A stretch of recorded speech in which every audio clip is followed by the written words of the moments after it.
Yes, Divya. Yes, madam, you are very much welcome.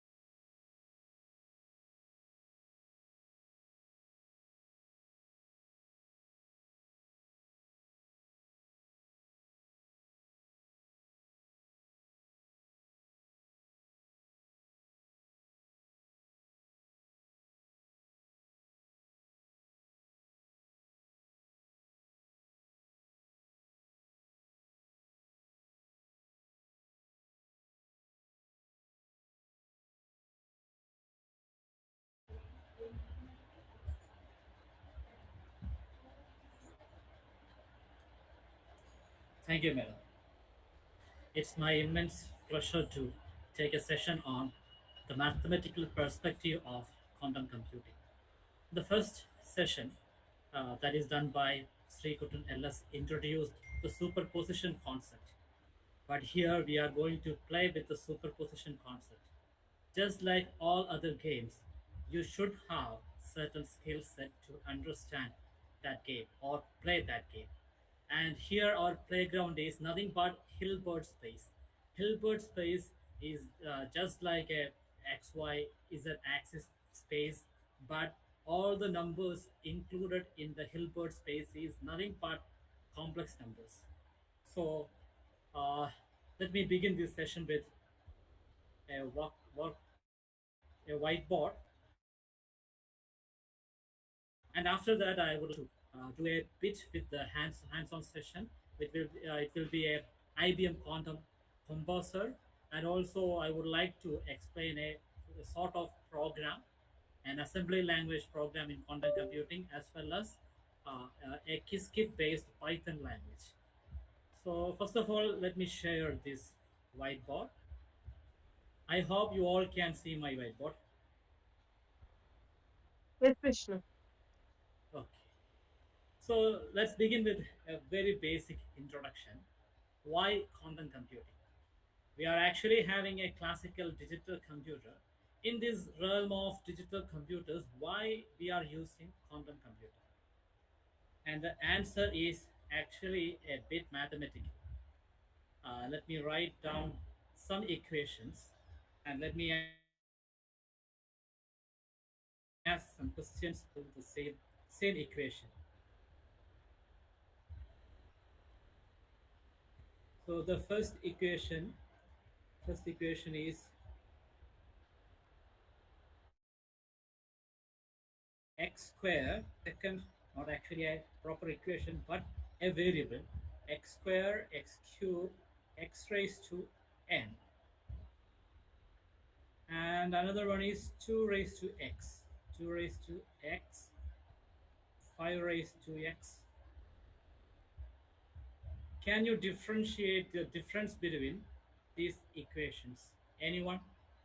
This difference is actually the difference between classical computer and quantum computer. Anyone? Just give me a guess.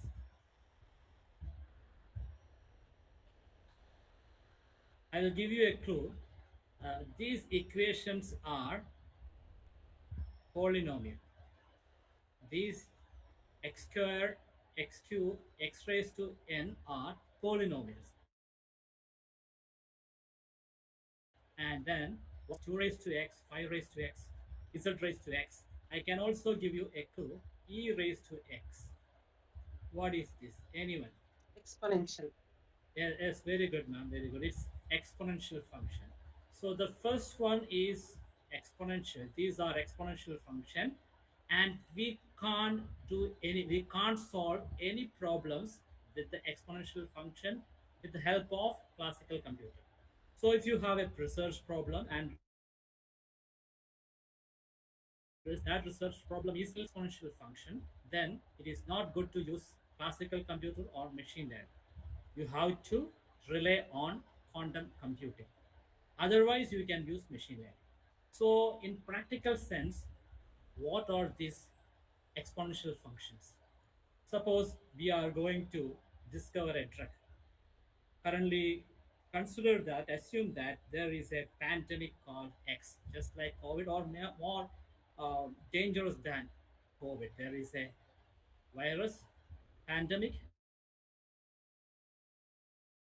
and it is known as X. And we know certain details related to this X, the chemical composition of this particular virus, and nothing else. But up to now, we have lakhs of different chemical compositions. Lakhs of different compositions are available.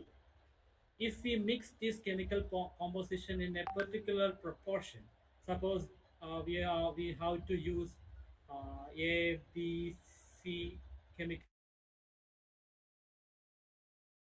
a ratio 1 is to 2 is to 3. This particular composition of chemical may help to solve the problem of X. But we don't know what is this ABC.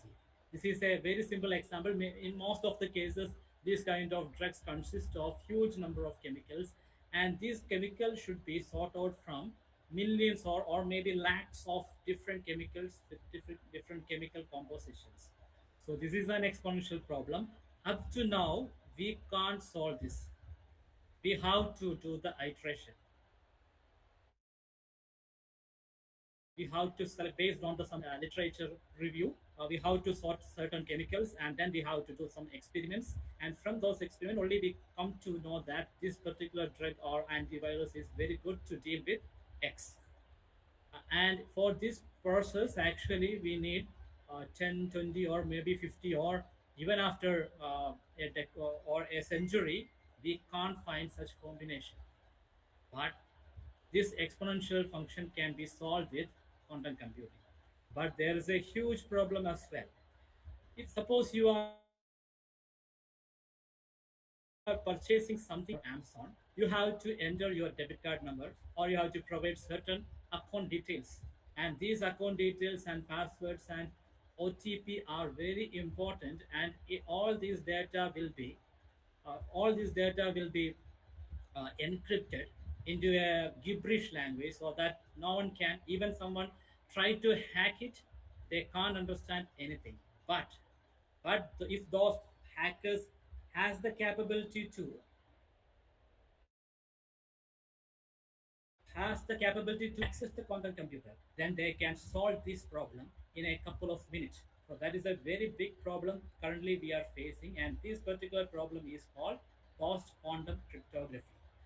And that is a big issue, and we have to solve this issue by encrypting the data with the help of quantum computing, so that even the quantum computers can't crack it. So these are the exponential functions, and these are some of the application. And along with that, there are actually there are enormous applications in quantum computing. But I like to talk about some of these applications briefly. Quantum post quantum cryptography, drug discovery already discussed, and the other one is coprocessor. Suppose there is a mathematical problem or a research problem, and that research problem consists of some exponential function and some polynomial function. Those polynomial functions can be well solved with the help of GPU or machine, and the exponential function can be processed with the help of a coprocessor called QPU or quantum processing unit. So that is one of the realm in quantum computing. And also variational quantum circuit is there. Variational quantum circuit is very interesting one, especially for those who people are keenly doing research work in um, machine learning, because it is almost like machine learning, but the parameters in the machine learnings are replaced with the quantum parameters, like the weights and bias of the quantum circuits. So not quantum, the machine learning can't be replaced with the angles, the phase values, etc. of quantum computer. So that is variational quantum circuits. And here in this session, we will design a very small, very basic quantum circuit. We try to create a quantum circuit, and that will be a hands-on session with the help of IBM Composer. But before that, you have to know about the basics. The first class, Srikutan sir explained about the superposition. While we are flipping a coin, if the coin is flipping in the air, at that time it is not head, not tail. It's a combination of head and tail. So in quantum computing, there is not only two states. There is zero, there is one, and there is a third state called a superposition state. It is a combination of zero and one. And this is a language of a common man, but we all are researchers, or we are all are academicians, and this kind of knowledge is not enough for us to do research in quantum computing, to implement the quantum computing right into the realm of machine learning. You have to know the very basics of the very basic mathematics behind the superposition. And this simple equation is the reason why the superposition is happening, and this is very very basic. Look, here you can see a particular symbol. It is a what is this? Actually, a line. Actually, it has a different name in the keyboard. Anyhow, the line, a vertical line, zero, and it's followed by a greater than symbol. And this notation is known as ket notation. Ket. Let me write this. Write its spelling. Ket notation is a very basic of quantum computing. Sorry.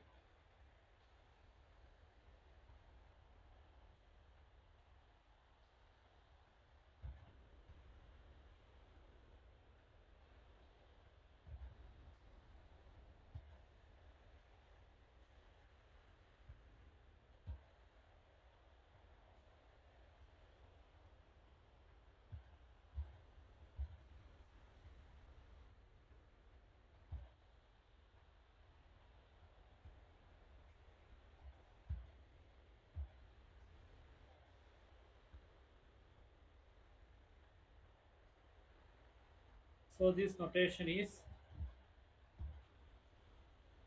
known as ket notation. K-E-T, ket notation. Let me zoom a bit. So this is ket notation. And what is mean by this ket notation? In linear algebra, it's a very basic. It is known as unit vectors. Please, anyone, please tell me a what is mean by a unit vector. Actually, I have drawn the figure of a unit vector. You can just look into the figure and tell me what is meant by a unit vector.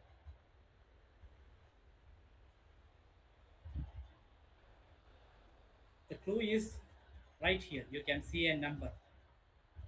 What is meant by a unit vector? What is meant by a vector? Vector has two With components. magnitude and direction. Yes, very good, very good. It has magnitude as well as direction. And in the case of unit vector, its magnitude It's, is it's one. it's Unit 1. magnitude. Yes, yes. It's 1. It's unit vector and its magnitude is 1.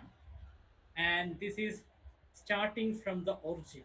So I have drawn an x and y axis, and this is the origin. And from origin, the direction is this. This is the direction. And its magnitude is 1. So here in this equation, you can see two terms. One is ket 0 and the other one is ket 1. Alpha into ket 1, ket 0 plus beta into ket 1. This alpha and beta are complex numbers. In quantum computing, we are completely dealing with the complex numbers. That's the reason why it is more powerful. I will explain this part later after some time. So this is the very basic equation, and this is how we are representing the superposition. This is the mathematical perspective of superposition, and it's a linear combination. The linear combination of two complex numbers and that complex numbers is represented along with the unit vectors. And these are the ket notation of 0 and 1. And these 0 and 1 are orthonormal basis. What is mean by orthonormal basis? What is mean by ortho? Ortho means I can draw a small figure over here. That is a clue for you. From this clue, please tell me what is ortho. What is ortho? What's the meaning of this symbol? This is a line and this is another line. If we draw two lines together, then this is called. This is known as. Perpendicular. Perpendicular. Very good, very good. It's a perpendicular. Orthonormal means it will be perpendicular as well as normal. Normalized. Normal means normalized. Yes, very good, very good. It's normalized. What is mean by normalized? Suppose 5 alpha is a complex number and alpha is a uh, alpha is unit. It's a unit vector and 5 is a number.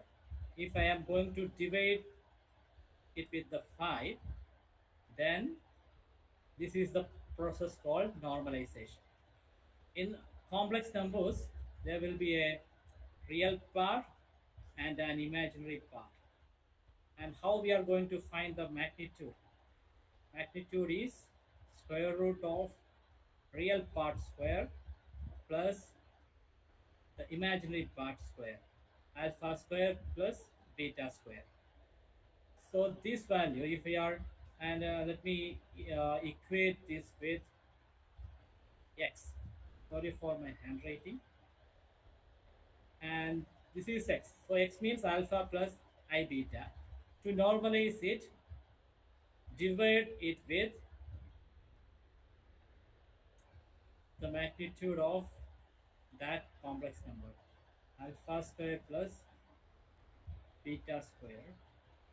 And this is normalization. And also this 0.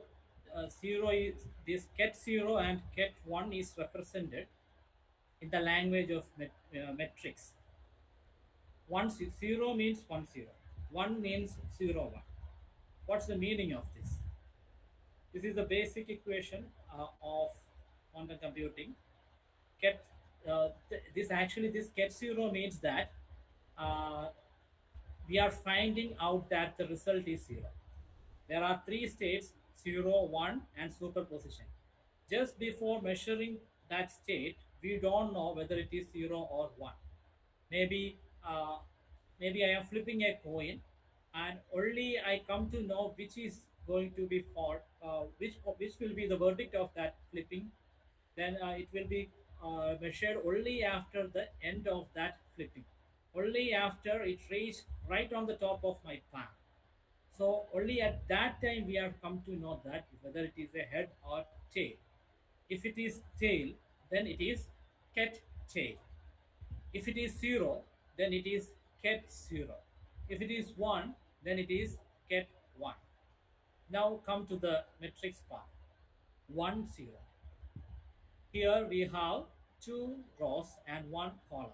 The first row is indicating the probability to become 0. Second one is for indicating the probability for 1. So it is already defined. We have measured it. Ket 0 means we have measured it and we observed the output as 0. So the first one, the probability is 1. Probability for 0 is 1. Probability for 1 is 0. And here, ket 1, the probability for 0 is 0. The probability for 1 is 1. Any doubt? Any doubt? Okay, let's come to more important graphical representation of the very same pair. We define the matrix form and now we are representing the very same in graphical form. So this is 0, 1. This is ket 0 and its vector representation in the graph is this. It's an arrow. It is it is beginning from 0 and it is towards this direction. And this is the graphical representation of 1 from 0 to 1, from 0 to 1. And if we combine these two together, it will be orthonormal. It is orthonormal, it is perpendicular. Ortho means it's perpendicular and its amplitude is normalized. So the ket 0 and ket 1 are orthonormal basis. This is meant by orthonormal basis. Now coming to the combination, linear combination. Look, this ket 0 and ket 1 are orthonormal, and this is the this is the graphical representation of that very same term. And let's go to the linear combination. It is combined with the linear combinational equation, that is a plus symbol. So in graphical representation, it is represented as this. Look, this was get 0. This vertical line was vertical line is get 1. And if we take, let me take that line. For linear combination, we have to take it and put it over here.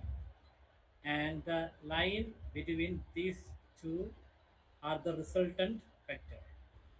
I already draw the resultant vector here. Look, here you can see, here I have drawn a resultant vector,